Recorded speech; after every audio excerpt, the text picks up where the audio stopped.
តោះអញ្ចឹងយើងមកបន្តមេរៀនយើងបន្តទៀតបាទអញ្ចឹងថ្ងៃមុនយើងហើយបានចំណុចជាច្រើនរួចមកហើយដូចជាចំណុចទី7នេះគឺយើងបានធ្វើរួចរាល់ហើយអញ្ចឹងយើងបន្តមកត្រឡប់ថយក្រោយមកចំណុចទី6វិញតកតងមួយការ add service FSRM ដែលមានន័យថា file server resource management ណាអញ្ចឹងយើងនឹងធ្វើការ add service មួយហ្នឹងអញ្ចឹងមុននឹងធ្វើការ add service មួយហ្នឹងយើងមកសិក្សាស្វែងយល់ពី service មួយហ្នឹងបន្តិចសិនអញ្ចឹង file server resource management វាគឺជា rule service នៅក្នុង Windows Server 2022ដែលជួយឲ្យយើងអ្នក IT អ្នក admin ហ្នឹងងាយស្រួលក្នុងការគ្រប់គ្រងការរក្សាទុកទិន្នន័យនៅលើ server របស់យើងណាអញ្ចឹងវាអនុញ្ញាតឲ្យយើងគ្រប់គ្រងនៅទំហំ hard disk ដែលបានប្រើប្រាស់ control disk space usage ណាតើតើមួយទំហំ hard disk ទី2 block specific file like MP3 MP4 video អញ្ចឹងទៅអញ្ចឹងវាអនុញ្ញាតឲ្យយើង block នៅ file ណាមួយឬក៏ profile file ណាមួយដែលយើងមិនចង់ឲ្យ user ហ្នឹងធ្វើការរក្សាវាទុកនៅលើ hard disk របស់ server យើងបានណាយើងអាច block បាន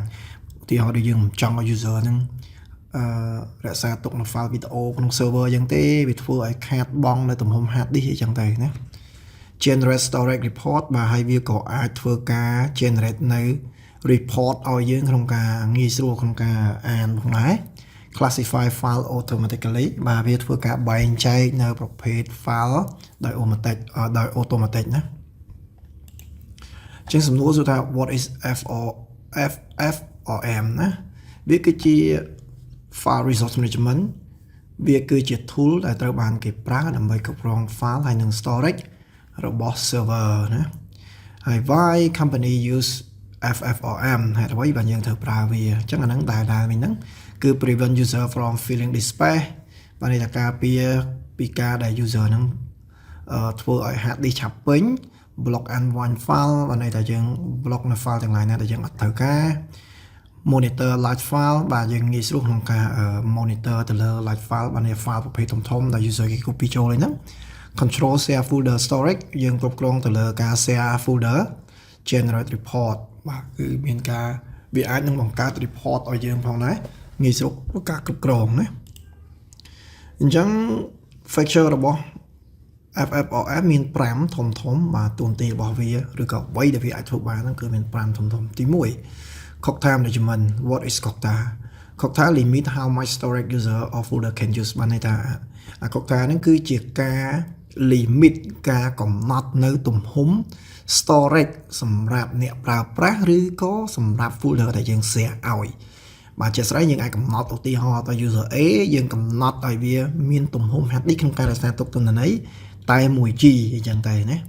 ហើយ user B អាចមានសិទ្ធិក្នុងការរក្សាទុកទិន្នន័យជាមួយនឹងទំហំ hard disk 2G អញ្ចឹងទៅអញ្ចឹងអាហ្នឹងត្រង់ចំណុចហ្នឹងគេហៅថា disk Kocta ហ្នឹងណា disk Kocta អញ្ចឹងនៅខាងក្រោមនេះគេបានឧទាហរណ៍នេះឧទាហរណ៍យើង limit department folder to .g អញ្ចឹងមានន័យថាយើងអនុញ្ញាតឲ្យ department ណាមួយអាចមានសិទ្ធិក្នុងការរក្សាទុកទិន្នន័យជាមួយនឹងទំហំ hard disk .g ណាការកំណត់ទំហំ hard disk កន្លែងនេះគឺជាទំហំ hard disk ដែលយើងកំណត់ចេញពី server ទៅអញ្ចឹងមានន័យថា file ដែលយើងរក្សាទុកនោះនៅលើ server ដូចគ្នាមិនមែនជា hard disk ដែលនៅលើ client computer នោះទេណាអញ្ចឹងចំណុចទី2គឺ file streaming management តែ file streaming ជាអីណាអញ្ចឹងវាថា file streaming គឺជាការ block បាទការបិទ specific file type from being saved ការបិទមិនឲ្យ save នៅ file ប្រភេទណាមួយដែលយើងមិនចង់ឲ្យ user ហ្នឹង save នៅលើ hard disk របស់ server យើងបានឬក៏ save នៅលើ folder ដែលយើង share ឲ្យគាត់បានជាក់ស្ដែងដូចជាយើងអាច block នៅ MP3 .mp4 .ee ឬក៏ .iso អញ្ចឹងទៅណាអញ្ចឹងអាការ block ហ្នឹងគេហៅថា file streaming ណាចំណុចទី3អ្វីដែលវាធ្វើបានគឺវាអាច file classification management គឺវាអាចបែងចែក file ទៅលើប្រភេទផ្សេងវាអាចបែងចែកទៅតាមទីតាំងរបស់ file ប្រភេទ file content ឬក៏ creation that ណាវាអាចបែងចែកកន្លែង content នេះបានន័យថាមេតិកា file ហ្នឹងគេចង់និយាយពីអីចឹងណាបានវាបែងចែកតាមទៀតមួយទៀតក៏វាអាចបែងចែកទៅតាម that ផងដែរណាចឹងនេះគេដាក់ថាឧទាហរណ៍ដូចជាការ classify file confidential public HR document អញ្ចឹងទៅណាវាបែងចែកឲ្យយើងផ្សេងគ្នាបានទៅតាម environment ទៅតាមលក្ខខណ្ឌនៃការងាររបស់យើងណាទី4 storage report បាទអញ្ចឹងអានេះគឺចំណុច report ណាវាអាចបែងចែក report ផ្សេងទៅឲ្យ admin ងាយស្រួលក្នុងការស្វែងយល់ងាយស្រួលក្នុងការគ្រប់គ្រងទៅលើ file ទាំងអស់ហ្នឹងណា like file report ទៅលើ file ដែលមានទំហំធំ duplicate file report ទៅលើ file ដែលជាន់គ្នា file owner report ទៅលើតាមអ្នកណាជាម្ចាស់កម្មសិទ្ធិនៃ file មួយហ្នឹង file type report ទៅលើប្រភេទ file ផ្សេងណាចំណុចទី5 file management task ណាអា feature ទី5របស់វាគឺ automatic action បានន័យថាវាធ្វើសកម្មភាពដោយអូតូតាក់ទងជាមួយនឹង move all file បាទវាផ្លាស់ប្ដូរទីតាំងនៃ all file delete temporary file វាធ្វើការ delete នៅ temporary file run command ឬក៏ script អីចឹងទៅហ្នឹងការងារទាំងអស់ហ្នឹងវានឹងធ្វើ automatic ឧទាហរណ៍ដូចជាយើងអាចឲ្យវា delete file ដែលមានអាយុកាលលើសពី90ថ្ងៃ automatically ណាវាអាចលុប auto តែម្ដងរាល់ file ទាំង lain ណាដែលយើង save ទុកលើសពី90ថ្ងៃណាអាហ្នឹងតាក់ទងជាមួយនឹង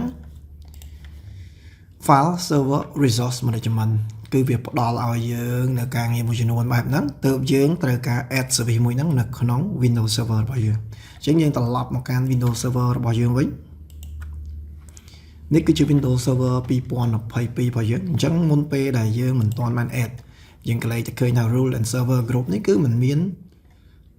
គឺមាន file and storage service នេះមួយដែរតែអត់ត្រូវជាមួយនឹង FF របស់យើងនឹងទេណាអញ្ចឹងយើងត្រូវការទៅ add service មួយហ្នឹងគឺ FFRM ណា FFRM អញ្ចឹងដើម្បី add service បានដូចមុនអញ្ចឹងគឺយើងចូលទៅកាន់គេ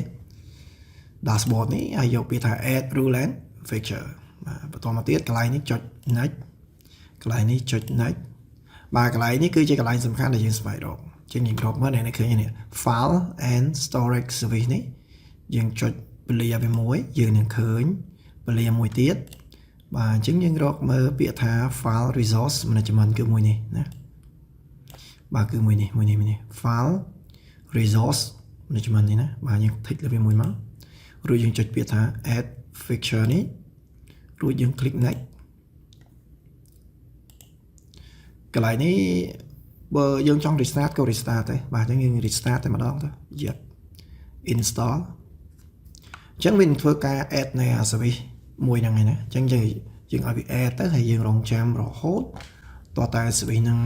install រួចរាល់វានឹងធ្វើការ restart ម៉ាស៊ីនយើងមួយណាអញ្ចឹងនៅខាងលើនេះក៏គេមាន notification នៅខាងលើនេះដែរប្រាប់យើងបើយើងមិនចង់មើលផ្ទាំងនេះទេយើងអាច close វាធ្វើការដំឡើងនៅឯ backstack ណាអញ្ចឹងយើងរងចាំតិចតាក់ទងជាមួយនឹងកន្លែងនេះណានៅក្នុងវីដេអូនេះផងដែរយើងគ្រាន់តែ add service ទេយើងអត់ទាន់ធ្វើអីតាក់ទងជាមួយនឹង file server resource management មួយហ្នឹងទេយើងនឹងបន្តវានៅលើវីដេអូខាងក្រោយទៀតតែតាក់ទងជាមួយនឹង Windows 10 ធ្វើការ join ជាមួយនឹង domain ហើយយើងធ្វើការ share folder ជាមួយនឹងFFRM ហ្នឹងតែម្ដងអញ្ចឹងវីដេអូក្រោយទៅយើងអនុវត្តតែពាក់ព័ន្ធជាមួយនឹង file resource management មួយហ្នឹងបាទអញ្ចឹងតើតងមួយការតម្លើង file resource management របស់យើងគឺជោគជ័យហើយយើងក៏លេខមកមើលកន្លែងទាំងអស់នេះគឺលុបពណ៌បៃតងវិញទាំងអស់អញ្ចឹងយើងអាច check លើវាបាននៅកន្លែង server dashboard របស់យើងនេះ file and storage service នេះចុចលើវាមួយមកបាទកន្លែងនេះគឺជាកន្លែងដែលយើងធ្វើការ share file ធ្វើអីចឹងគឺនៅកន្លែងហ្នឹងអញ្ចឹងទី1វាផ្ដល់ព័ត៌មានតាក់ទងមួយ server យើងបាទនេះមាន error អីគេមាន warning អីគេអញ្ចឹងមកណា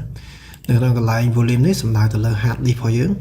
អញ្ចឹងជាក់ស្ដែងដូចក្នុង DC01 របស់យើងមាន hard disk បាទមាន hard disk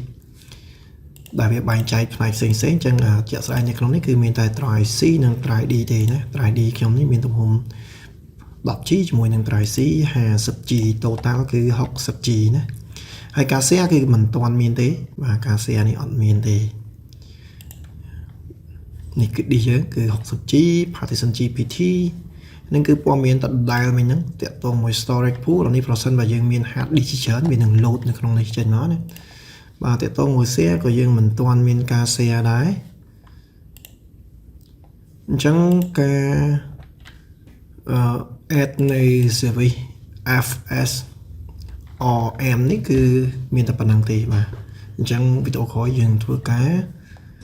share folder ហើយយើងធ្វើការ join domain ណាបាទមានប៉ុណ្្នឹង